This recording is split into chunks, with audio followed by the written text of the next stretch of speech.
आपण पाहत आहात भारतीय जनमत, आपला चॅनल।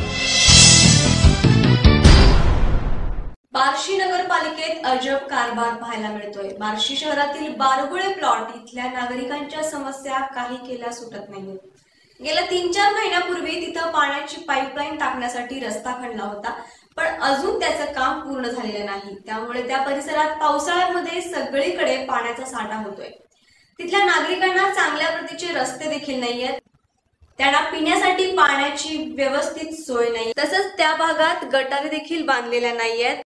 सध्या आपण महाराष्ट्रात डेंग्यूची लागण झालेले वृत्त पाहतच आहोत, मात्र या परिसरात गटारी नसल्यामुळे पावसाळ्यात डासाचं प्रमाण वाढलेलं आहे। त्यामुळे डेंग्यू, मलेरिया आणि साथीचे आजार उद्भवण्याची शक्यता आहे। त्यामुळे नागरिकांना अशा समस्यांना तोंड द्यावे लागते।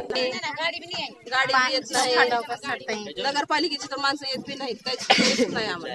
गटारीच्या पाण्यामुळे ही सगळे घाणगी झालेली आहे, त्यामुळे लहान लेकरं, म्हातारी माणसं सगळे आजारी पडायला लागलेले, पाय घसरून चिखलात पडायला लागलेले।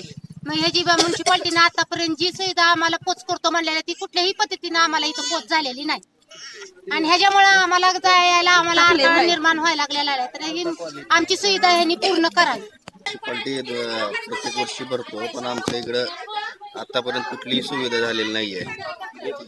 आमच्या इकडे गटारी नाही आहेत, नळ लाईट नाही आहेत आणि रस्त्याची सुविधा नाही।